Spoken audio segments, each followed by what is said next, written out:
to the multimedia super corridor.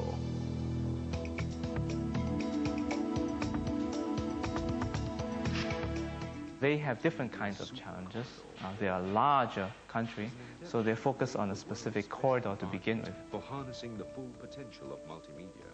Singapore, on the other hand, is an island state, and so we can cover the whole country at one go. Many capital cities now would see that it is relatively pointless to go through the usual stages of urban development, and it would be time-consuming and ultimately irrelevant. So the powers that be in Malaysia had actually recognized that perhaps it would be more appropriate to leap straight into the information technology with as much gusto as possible.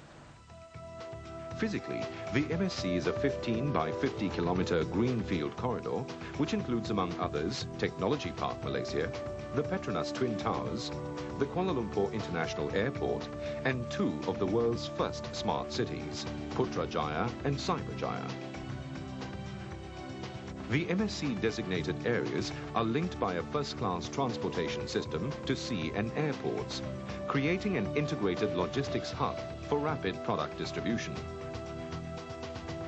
Built on a high-capacity 2.5 to 10 gigabit per second digital fiber optic backbone, the MSC is set to bring together, for the first time, an integrated environment with all the elements... The multimedia supercorridor is KL's bid to enhance Malaysia's position.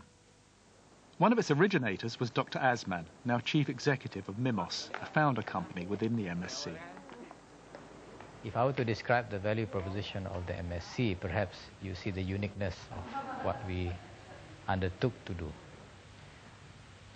What we said was that in the Asian region, at least, if not for the world, there is a need for a concentrated activity and effort located in one small geographical region for a content development industry.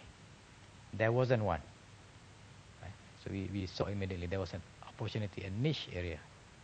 But in order to make it work, the value proposition had to spell out all the components that will be so compelling as to attract the best companies of the world.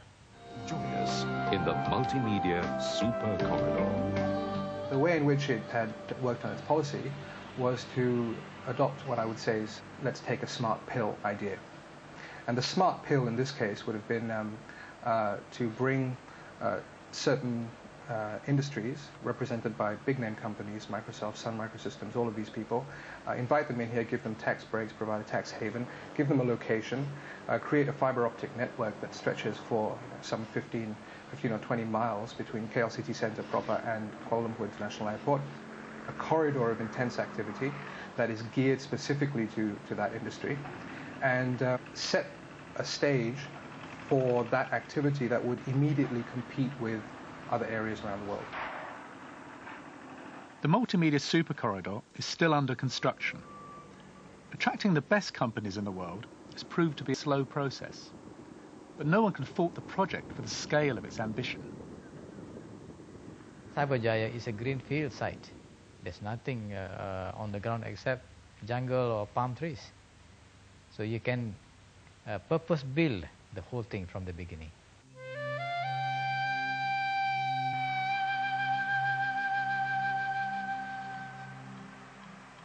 You can conceptualize something that doesn't yet exist, but you can anticipate how the environment will be used for living and for working. So you have a built environment that answers to the needs of the multimedia industry from the word go.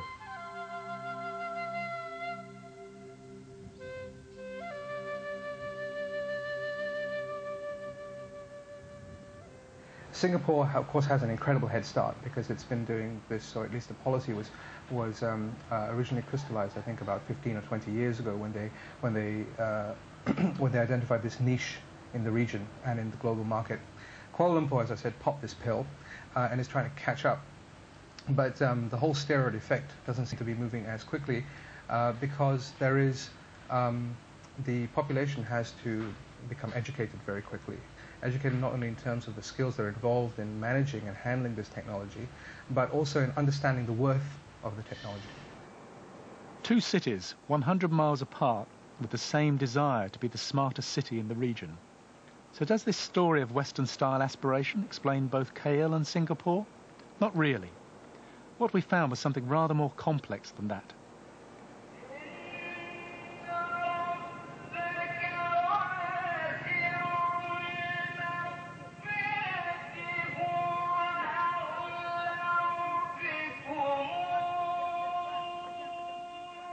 KL is the capital of a Muslim nation, cross-cut by Islamic networks and influences.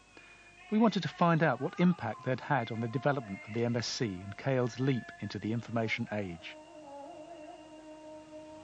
To me, the MSc in the multimedia industries answers very well to the Islamic conception of knowledge. In our understanding, I put myself in the place of a Muslim who likes to believe that he understands a little bit. Knowledge comes from the creator of knowledge, which is God.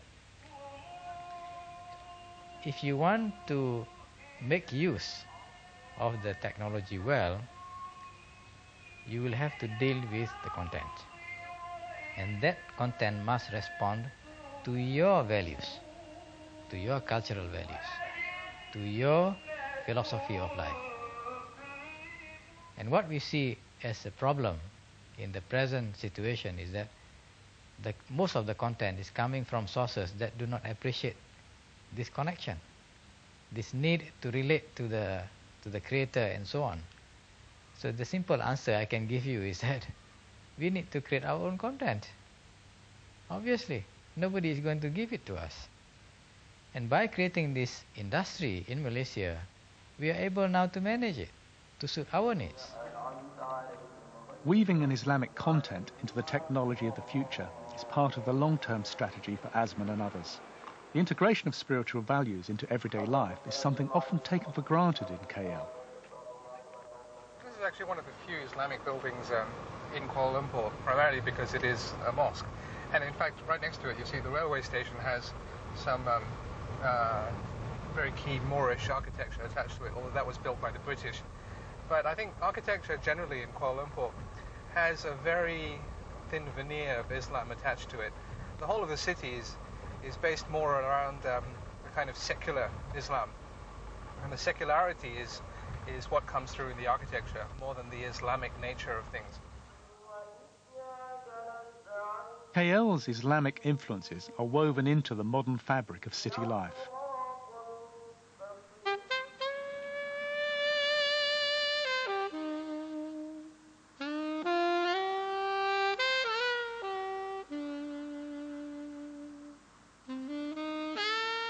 In contrast, Singapore's Chinese networks have left their mark on the city, although even these find themselves under threat in the rush for development.